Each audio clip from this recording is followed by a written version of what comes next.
In the scorching heat of El Paso, Texas, a predator lurked in the shadows. His name? David Leonard Wood. A man whose crimes would terrorize a community and leave a trail of unspeakable violence etched into history. Known as the Desert Killer, Wood's brutal spree in 1987 claimed the lives of 8 young women, their bodies discarded like trash in the harsh desert landscape. For decades, Wood's case has haunted true crime enthusiasts and fueled debates about justice. Convicted in 1992 and sentenced to death, he spent over 30 years on Texas's death row. But now, the clock is ticking. With an execution date on March 13, 2025 halted, the world is forced to revisit the horrors he unleashed and ask, what drives a man to such evil? In this video, we'll dissect Wood's twisted psyche, the botched investigations that let him roam free, and the families still seeking closure. We'll also examine the heated debate surrounding his execution. Can death row truly bring peace, or does it only deepen the wounds? Stick with us as we uncover the dark legacy of David Leonard Wood and the reckoning that awaits.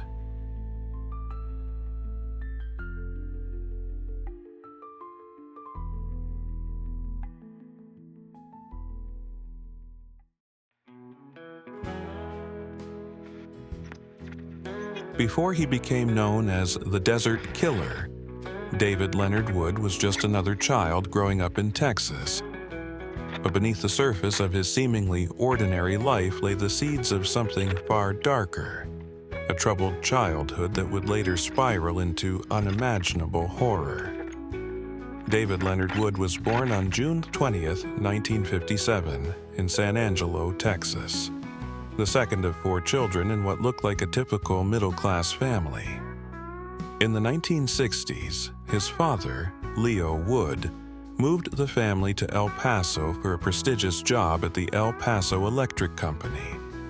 On the outside, they seemed like the perfect American family.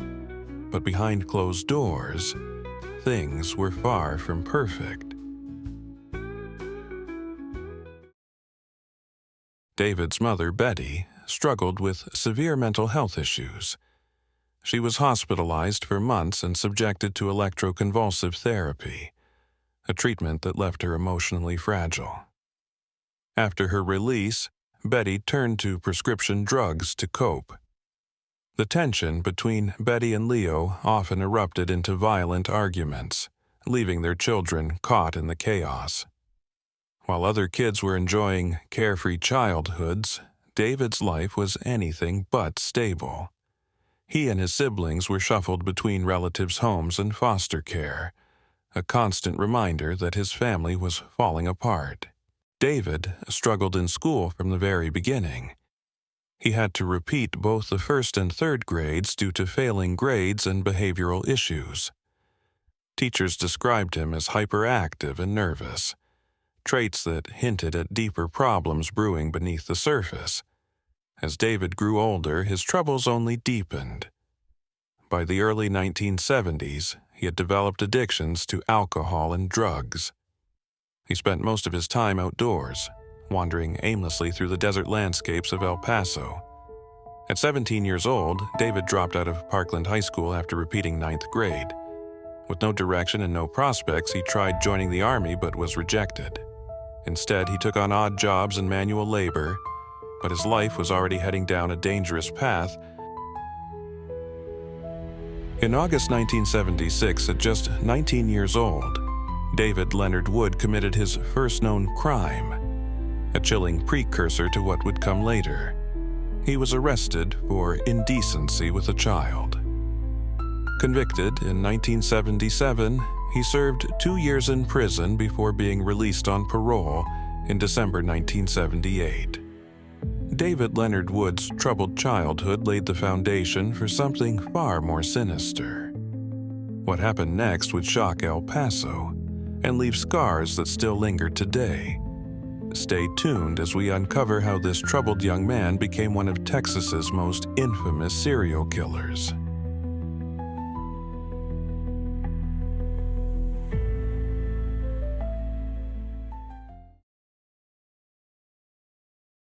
David Leonard Wood, a 22-year-old man with a troubled past, was about to embark on a horrifying journey that would earn him the chilling moniker, the Desert Killer.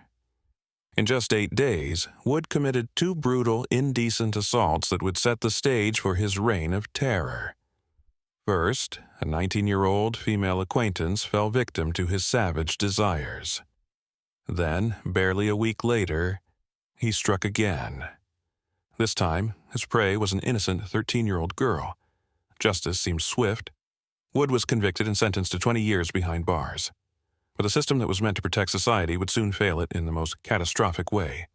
January 14, 1987. After serving just 6 years, David Leonard Wood walked free on parole. El Paso had no idea of the nightmare that was about to unfold. Wood wasted no time. He found work at a furniture store, but his true occupation was far more sinister. By night, he prowled the bars and nightclubs of El Paso, his long hair and tattoos drawing the attention of young women who had no idea of the monster that lurked behind his charismatic facade. And then they started to vanish. Between February and August 1987, 9 girls and young women disappeared without a trace. The desert held its secrets close, but not for long. September 4th, 1987. The grim discovery that would shake El Paso to its core. In the unforgiving desert northwest of the city, workers stumbled upon the first of many shallow graves. The desert killer's victims were finally speaking from beyond the grave. As the body count rose, a terrifying pattern emerged. David Leonard Wood, the man who should have been safely behind bars, had become one of Texas's most prolific and feared serial killers. The desert had become his killing field, and El Paso was gripped by a fear that would linger for decades to come. El Paso water utilities workers stumble upon a horrifying discovery: the remains of Rosa Maria Casio, buried in a shallow grave. But this was just the beginning. As investigators scour the area, another victim emerges: Karen Baker, found just 100 meters away. The desert killer's reign of terror was finally coming to light. K-9 units joined the search, leading detectives to more victims: Desiree Wheatley and Dawn Marie Smith. Their young lives cut short, their bodies discarded like trash in the unforgiving desert.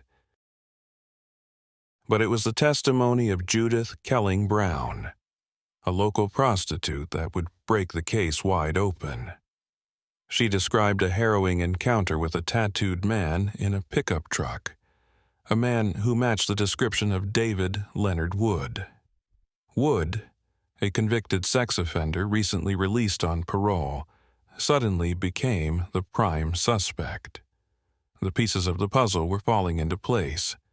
Investigators dug deeper. Witnesses placed Wood with several victims before they vanished.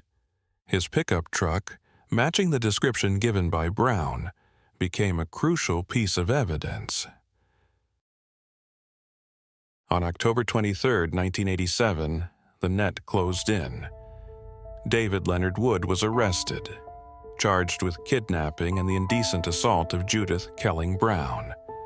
But this was just the beginning. As the investigation continued, more bodies were found. Angelica Frosto and Ivy Susanna Williams joined the growing list of victims. The evidence mounted, and in 1992, Wood faced trial for 6 murders. Fibers from his vacuum cleaner, jailhouse confessions, and a mountain of circumstantial evidence sealed Wood's fate. On January 14, 1993, justice was served. David Leonard Wood was sentenced to death. His reign of terror finally had an end. But the story of the desert killer was far from over. Appeals, DNA tests, and claims of mental disability would follow. Now, as we approach March 2025, David Leonard Wood faces his final judgment.